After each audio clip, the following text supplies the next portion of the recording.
नमस्कार, मैं doctor Madhu Jain, SPC government college Ajmer, associate professor in economics. इसके पूर्व वीडियो में हमने श्रम बाजार में द्वैतवाद ड्युअलिज्म इन लेबर मार्केट पढ़ा था। आज हम श्रम बाजार में गत्यात्मकता यानी कि डायनामिक्स ऑफ लेबर मार्केट का अध्ययन करेंगे। प्रोफेसर क्लार्क केर के अनुसार श्रम बाजार में श्रम ढांचे और इसकी गत्यात्मकता के कारण असीम परिवर्तन आते रहते हैं और इन्हीं परिवर्तनों के आधार पर प्रोफेसर क्लार्क ने 5 प्रकार के मॉडल्स यानी कि प्रारूपों का विवेचन किया था, जो इस प्रकार हैं। प्रतियोगी बाजार कॉम्पिटिटिव मार्केट्स, नव प्रतिष्ठित बाजार यानी नियो क्लासिकल मार्केट्स, प्राकृतिक बाजार यानी नेचुरल मार्केट्स, संस्थागत बाजार यानी कि इंस्टीट्यूशनल मार्केट्स, और पांचवा है प्रबंधित बाजार। इसी प्रकार से एक अन्य अर्थशास्त्री रेनॉल्ड ने भी ये कहा कि श्रम बाजार में और भी अधिक जटिल प्रारूप पाए जाते हैं और उन जटिल प्रारूपों में कुछ सामान्य विशेषताएं भी पाई जाती है, जैसे श्रम की मांग में परिवर्तन शीघ्र और अतिशीघ्र होते हैं, श्रम की पूर्ति में विभिन्नताएं पाई जाती है, बेरोजगारी एक सामान्य समस्या है, श्रम बाजार के बारे में जानकारी पूर्ण नहीं होती और श्रम बाजार में गतिशीलता सीमित होती है। इस प्रकार से विभिन्न अर्थशास्त्रियों ने श्रम बाजार में जो गतिशीलता है उसका विवेचन विभिन्न प्रारूपों के अंतर्गत किया है। नेक्स्ट है श्रम बाजार के मॉडल यानी कि श्रम बाजार के प्रारूप, मॉडल्स ऑफ लेबर मार्केट। विभिन्न प्रतियोगी अवस्थाओं में मांग और पूर्ति अनुसूचियां श्रम बाजार में मजदूरी और रोजगार के स्तर का निर्धारण करते हैं। जिस प्रकार मूल्य सिद्धांत मांग और पूर्ति नामक 2 स्तंभों पर टिका है, ठीक उसी प्रकार मजदूरी निर्धारण का सिद्धांत भी श्रम मांग और श्रम पूर्ति नामक 2 स्तंभों पर टिका हुआ है।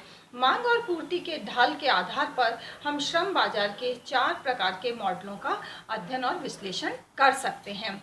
नंबर 1, क्रेताओं और विक्रेताओं की अधिक संख्या यानी कि प्रतियोगी बाजार। अधिक क्रेता और एक विक्रेता यानी कि श्रम एकाधिकारी बाजार। एक क्रेता और बहुत सारे विक्रेता यानी क्रेता एकाधिकारी बाजार। एक क्रेता एक विक्रेता यानी कि द्विपक्षीय एकाधिकारी श्रम बाजार। इस प्रकार से इन 4 प्रकार के मॉडलों की हम विवेचना इसमें कर सकते हैं।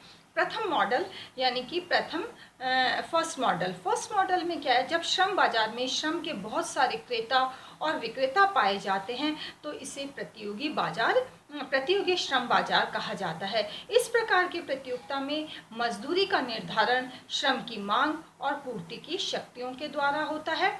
मजदूरी निर्धारण की इस प्रक्रिया में मजदूरी का निर्धारण उस बिंदु पर होता है जहाँ श्रमिकों की मांग और श्रमिकों की पूर्ति एक दूसरे के बराबर होती है, और इस प्रकार ये एक पूर्ण प्रतियोगी बाजार में हमेशा संतुलित मजदूरी पाए जाने की ही संभावना रहती है। दूसरा मॉडल जिसमें अधिक क्रेता होते हैं और विक्रेता एक ही होता है यानी कि एकाधिकारी श्रम बाजार। इस मॉडल के अंतर्गत श्रम बाजार में क्रेताओं की संख्या तो बहुत अधिक होती है, जबकि संपूर्ण बाजार में केवल एक ही विक्रेता होता है। इस प्रकार के बाजार को एकाधिकारी श्रम बाजार कहते हैं। इस प्रकार के बाजार में मजदूरी का निर्धारण एकाधिकारी शक्तियों के द्वारा निर्धारित होता है, क्योंकि श्रम की पूर्ति बहुत ज़्यादा होती है लेकिन मांग कम होती है, और फलस्वरूप ऐसे बाजार में मजदूरी की दर जो है वो प्रतियोगी बाजार की तुलना में काफ़ी कम पाई जाती है। क्योंकि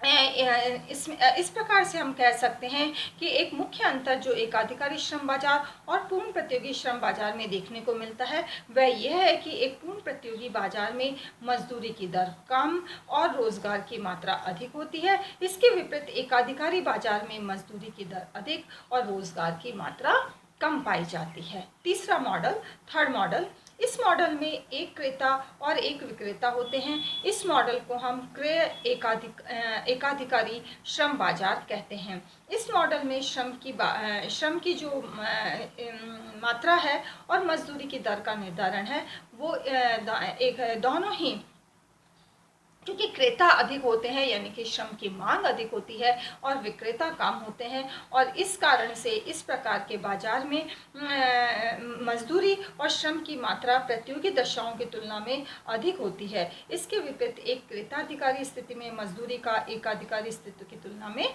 मजदूरी की दर कम होती है। चौथा मॉडल है जब श्रम बाजार में एक क्रेता और एक विक्रेता होते हैं तो इस बाजार को द्विपक्षीय एकाधिकारी बाजार कहा जाता है।